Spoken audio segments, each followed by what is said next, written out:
Hey everyone, Felipe here. Welcome to another Tower of Saviors card review video. In this video, I'll be taking a look at the 1% jackpot card from the new Demon Slayer collaboration seal, Tanjiro Kamado. Tanjiro actually has a very long leader skill and very long active skills, and he has a switching skill which basically makes him two cards in one, so this review will be longer than usual, so bear with me. So let's take a look at his first leader skill, his OG before switching leader skill. He is a water human and has the following leader skill. Team attack times 7, HP and recovery times 1.5. Runestone movement time gets extended regardlessly by 1.5 seconds. And by dissolving a group of water runes in the first batch, team attack times 2.6 additionally. For every group of water runes dissolved in the first batch, he launches an extra attack as much as 2.5 of his own attack to the max of 3 extra attacks. Additionally, damage dealt on demon enemies will be increased by 1.5 and dealt regardless of initial shield. So overall, just looking at the leader skill without looking at the team skills, this is a pretty good leader skill. It has a lot of additional team attack boosts as well as extra attacks. 2.5 times your own attack for an extra attack is pretty good, since most of extra attacks are 50% or just regular base attack extra attack. So the fact that you can boost your attack by 2.5 and launch extra attacks, it's going to be really good.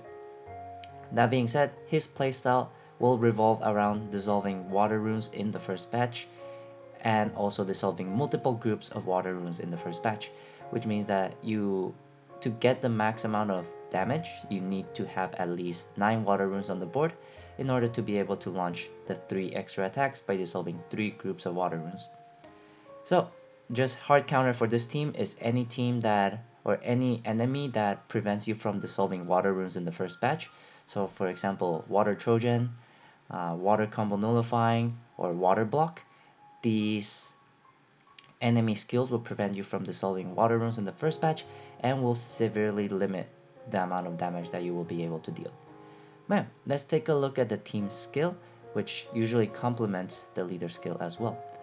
So, leader skill, when the leader is Tanjiro, or Tanjiro Kamado, or Hinokami Tanjiro, basically dual leader and ally. Other runes possess the effect of the attributes of Demon Slayer characters. So the more I'm guessing it's Demon Slayer characters in the team. So I guess the more Demon Slayer characters you have in the team means that you will be able to generate attacking runes for these members.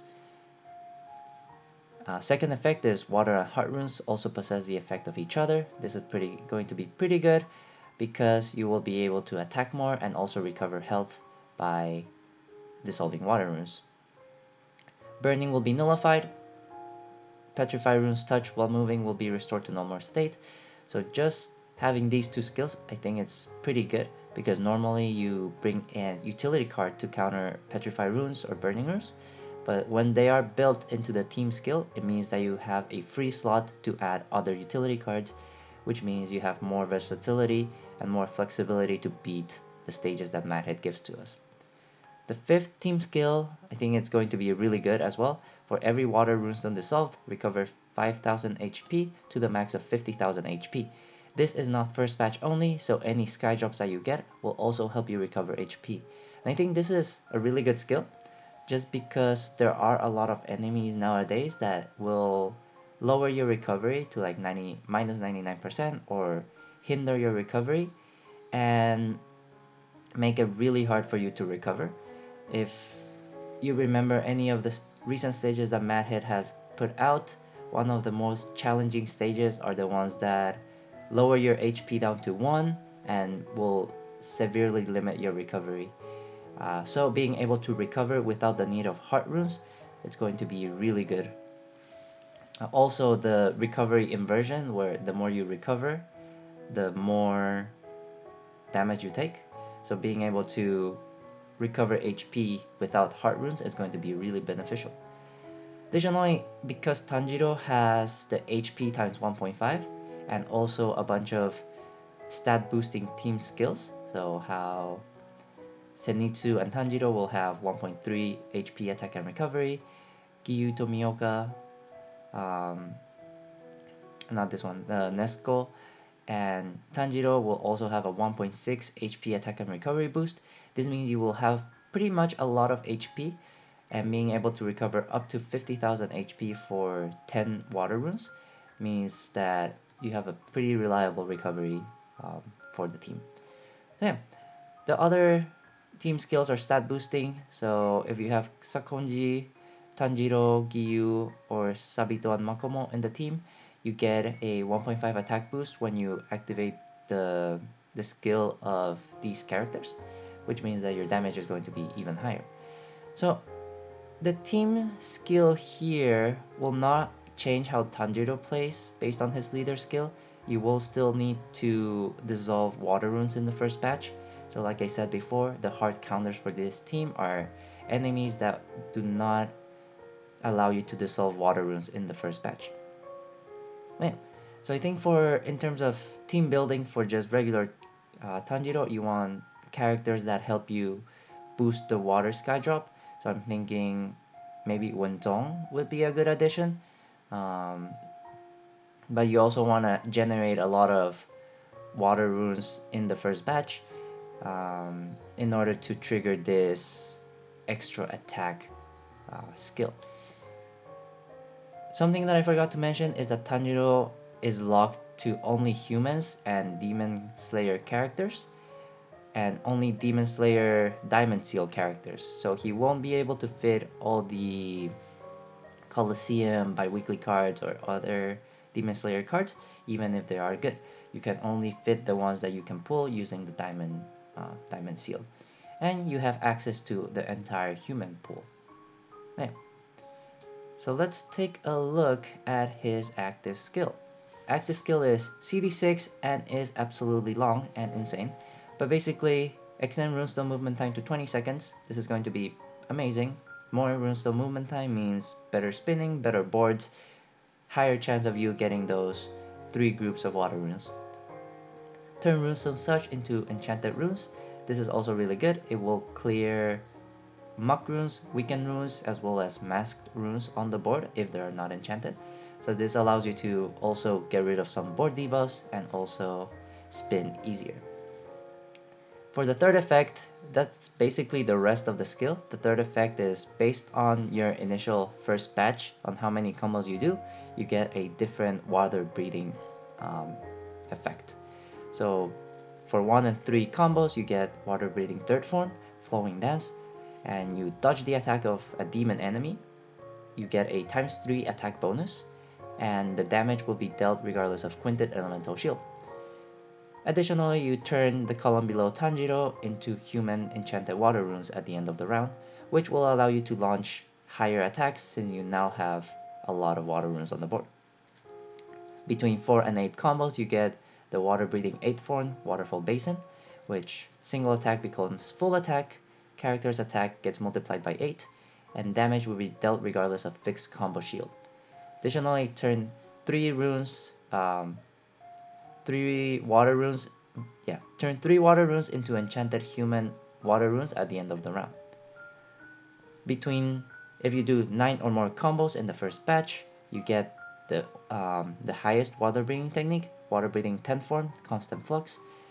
Because it's the 10th form, you get a ×10 attack boost. However, no attacks can be launched by other members. So this is the typical collaboration burst attack where you increase your attack a lot, but then no other members can launch any attacks, which honestly is not that bad since usually you will kill the enemy in one shot. Anyways, the third effect of the 9+ combo is damage will be dealt regardless of Quintet Elemental Shield, Fixed Combo Shield, and Puzzle Shield. Additionally, the first batch of runes to be dropped will be enchanted human runes.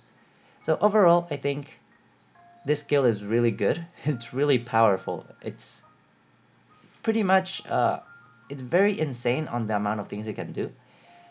Extending runestone movement time is always nice. And turning runes moved into enchanted runes is also going to be really useful, especially because you can get rid of board debuffs. However, the third effect, just look at how long it is or how many words it has. It can do so much, depending on the situation. Granted, you can only activate one of these skills at a time because it counts on your first batch combo, but all of these, they're pretty similar, but they serve different uh, purposes. So they all increase your attack by quite a bit. Times 3 is pretty nice, times 8 and times 10. Um, but yeah, let's look at each one of them one by one. For the third form, dodging an attack is always really nice. It helps you stall enemies, and also it gives you more time to kill them. However, this is only limited to demon enemies, so it will be a little bit situational because it requires your enemy to be a demon enemy in order to dodge their attack, which makes sense because it's the Demon Slayer series. Yada yada yada. But the 1, 2, 3 combos, I think 1, 2, 3 combos, unless you're going deliberately going for 1, 2, 3 combos, it's pretty low. I think on average you will hit 4 to 8 combos. But I think the 1, 2, 3 combo will allow you to break Quintet Elemental Shield and also generate more water runes. For the other two effects, you're not generating more water runes, so whatever you have on the board at the end is whatever you end up with, while the third form, Flowing Dance, will give you a new water column for you to attack on the next round. But yeah, 1, 2, 3 combos are pretty easy to hit, so the attack increase is it's lower than the other ones, but I still think it is a pretty good skill. 9 plus combos, it's going to be really hard to hit unless you have a fixed board that gives you more than 9 combos, or if you add 3 extra rows to your board. This is because 9 combos normally are it's very hard to spin 9 combos, and more often than not your board will be missing 1 rune or 2 runes, which will not allow you to do 9 combos.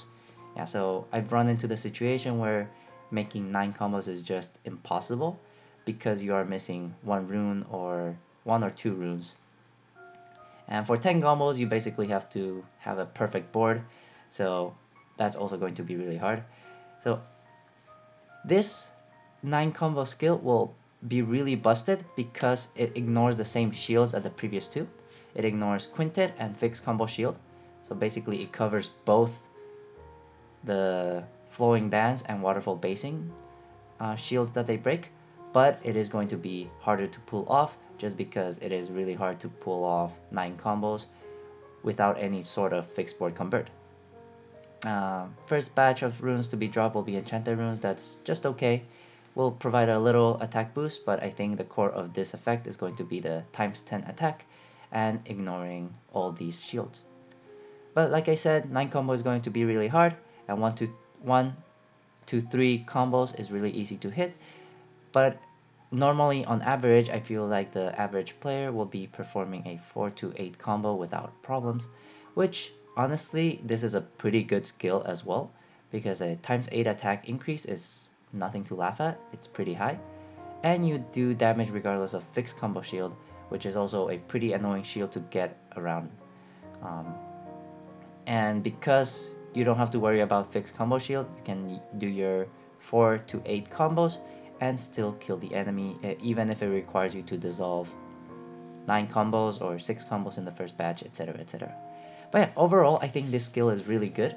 It's really busted, and yeah, it has so much wording to it. I think it's really good, and it will still play really well once Demon Slayers fall off the meta and you want to run Tanjiro as a member.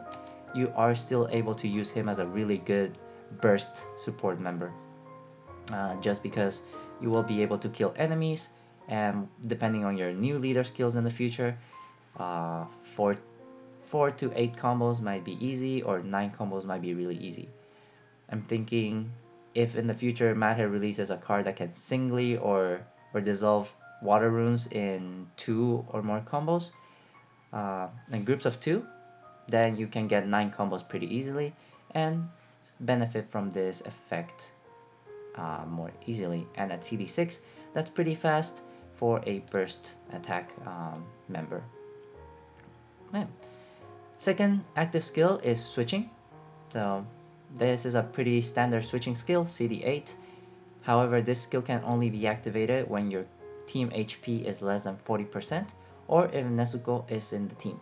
So if you're running Tanjiro as a leader, you better run Nezuko in the team, and we'll cover why. You switch and turn all runes into water and fire runes of fixed numbers and fixed positions right here. This, paired with his active skill, will be really good because it allows you to have 10 combos in the first batch, which means you can fire off the most powerful attack boost from your active skill. However, because you are switching, you only get one chance to get this board, because once you switch, you don't have access to that switching skill. But honestly, this board is going to be really nice. It will set you up to kill a lot of enemies if you activate your active skill before switching. You will launch your times 10 attack, and you also have access to your EP skills once you switch. Which means that basically any enemy that you face will probably die. But yeah, let's take a look at the leader skill for Hinokami Tanjiro Kamado, which is the switching skill. At first, I thought he would switch attributes, and it would be really cool that we would have the first attribute switching card, but no, he is still a water human card. Yeah, when the team has only human cards or Demon Slayer characters, so same condition, which would be dumb if it wasn't the same condition, since you have to enter the stage with the first Tanjiro, so yeah, makes sense. Team attack times 7, HP and recovery times 1.5, that stays the same. Runestone movement extended by 1.5, that also stays the same. However, now in order to get a 2.6 attack multiplier, you have to dissolve a group of water or fire runes in the first batch. Additionally, for every group of fire or water runes in the first batch, you launch an extra attack as much as 2.5 of your own attack to the max of 2 extra water and 2 extra fire attacks. So overall, you get 1 extra attack, which is going to be really good. Damage dealt on demon enemies times 1.5. Now we look at the team skills. Basically, we have the same things, however, they are buffed up in order to include fire runes. So we have same effect, now we have water, fire, and heart runes possess the effect of each other, which is going to be even better. Burning and petrified are nullified, and you additionally will not be stopped when you trigger a laser trap. So I believe this is the first card that will ignore laser trap. Laser traps haven't been that much of an issue in the past few years, since there haven't been that many enemies with laser trap, but being able to ignore them is going to be a really nice bonus whenever you encounter those type of enemies. Additionally, for every water or fire rune dissolved, recover 50 or 5000 HP to the max of 50,000 HP. This makes it even easier for you to recover, because now there are 2 types of runes that you can use to recover this 5000 HP. Then we have the stat boosting skills. So we have the 1.3 HP attack and recovery, 1.6 HP attack and recovery, and damage dealt on Demon Slayer demons by Demon Slayer characters will be increased by 2 times. Keep in mind that he does lose one of the team skills, namely this one. So upon the round of activation, upon the round of activation of your own active skill, you will not get 1.5. However, if you have these characters in the team, you will still be able to increase their attack by 1.5. But I think the main issue here is that it only increases your original version's attack by 1.5. So just keep in mind he loses that team skill, but overall his team skill is buffed in order to include fire runes.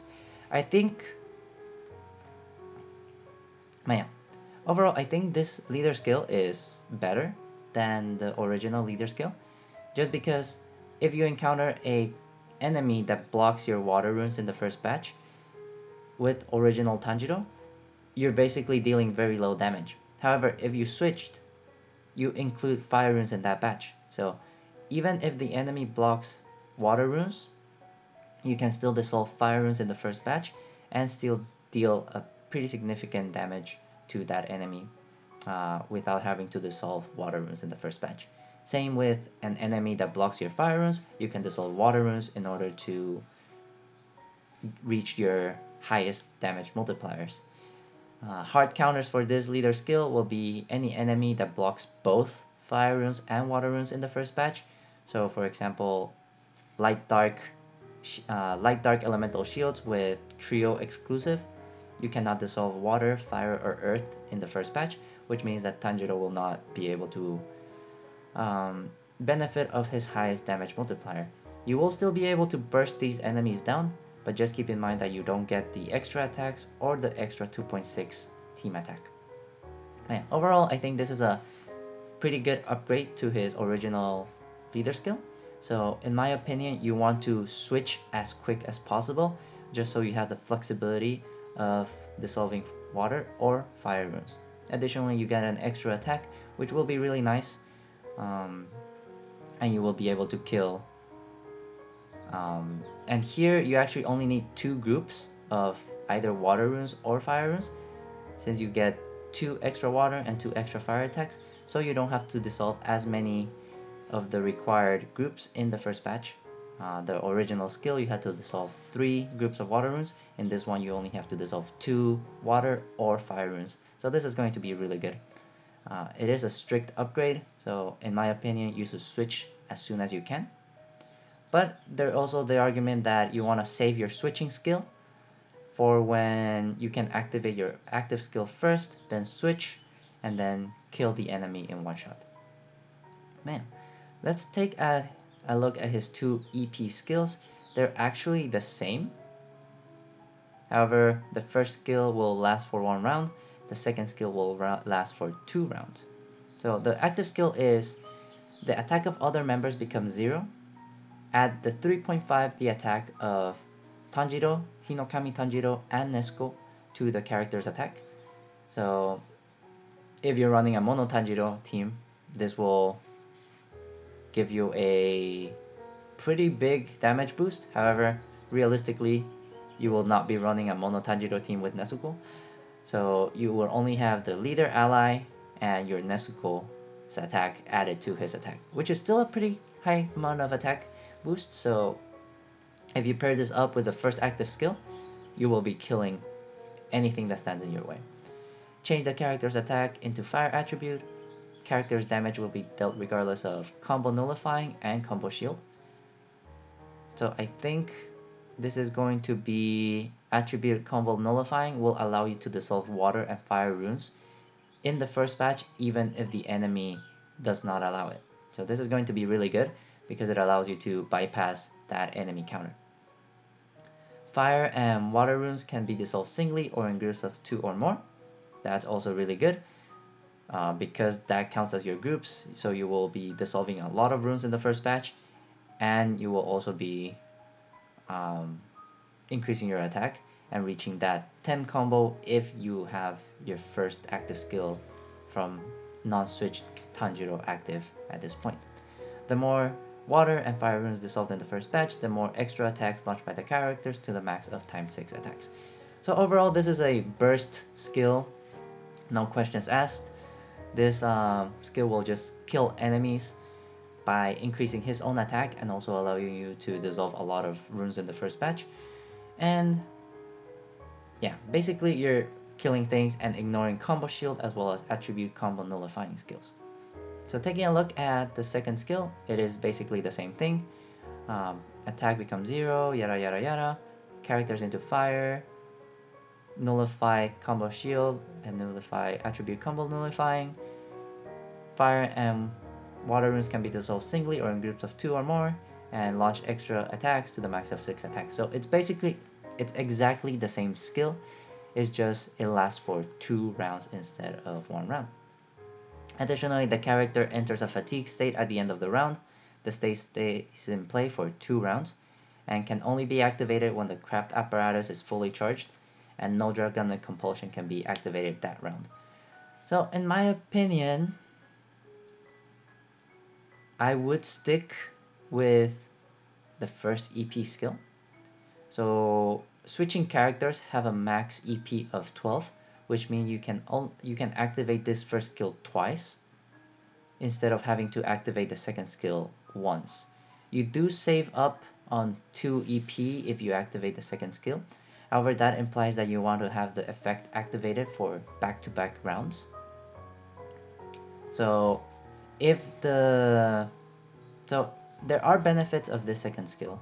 So if the next enemy just locks everyone, locks all your active skills, you still have this effect activated, so you can still deal damage. Well, if they lock your active skills, you cannot activate this first EP skill because the enemy has locked your skills.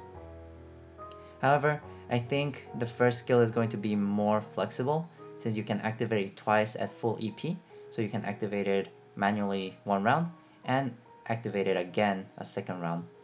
And you have the option of when to activate the second round, while the second active skill will basically lock you to 2 consecutive rounds. So in my opinion, I think this is a really good active skill, but I would stick to the first EP skill instead of the second skill. However, there are some benefits, like I said, if you need that second burst immediately, or if you need to prepare for the stage after you kill an enemy. That way, you can still have this effect activated when you reach that. Fatigue state is not that much of a deal breaker since a lot of characters have a fatigue state. For example, Ingrid or Megumin. You can usually stall out the debuff, or more often than not, you're using this burst skill as the end of the battle. So once you kill the boss, you don't have to worry about the fatigue state since the stage will end. But yeah, overall, I think Tanjiro is a really good 1% jackpot card. Definitely worth getting. And even if you don't get him, all the other cards that you get from this seal are going to be really, really good. Yeah. If you're a new player joining us for this seal in particular, I would say it is definitely a seal worth investing in because you get very good leaders, very viable leaders, even at the non-jackpot level. But for this 1% jackpot card, I think it is absolutely amazing. Has a lot of utility, a lot of shields that it can break, but it does have the limitation of needing to dissolve water runes and fire runes in the first batch. And if you are not able to do that, you will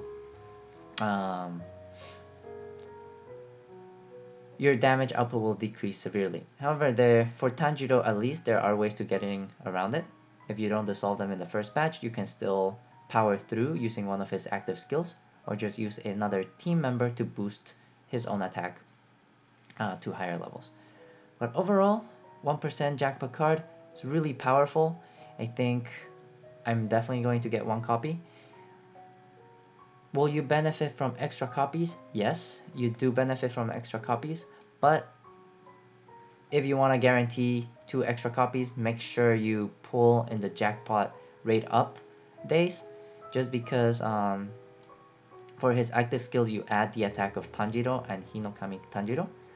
So I do think it is worth having more than one copy in your team, but the amount of diamonds you need to spend for that might not be as easy to come by for some of the players in the community. So I think one copy is good enough. So pull your 35 draws, but make sure you pull on rate up so you can have a chance of getting multiple copies and benefit from his attack absorption skill. I think 2 copies is good enough. You don't have to go for 3, just because 3 will be overkill, and you might as well be using other cards in your utility slots, since for Tanjiro you have to have Nezuko in your team for that 1.6 extra attack, and also in order to be able to switch more consistently. But yeah, definitely have Nezuko in your team, and then the other 3 slots can be utility cards. If you add another Tanjiro, you have 2 slots for utility cards. which is why I only recommend you to have 2 Tanjiros in your team rather than 3. But yeah, I think this card is pretty good, really busted, really lives up to the name of a 1% jackpot card, especially for a collaboration seal. Um, so I will definitely recommend you to pull this leader uh, if you save diamonds for it, or if you're a returning member. This is a seal that is worth pulling for.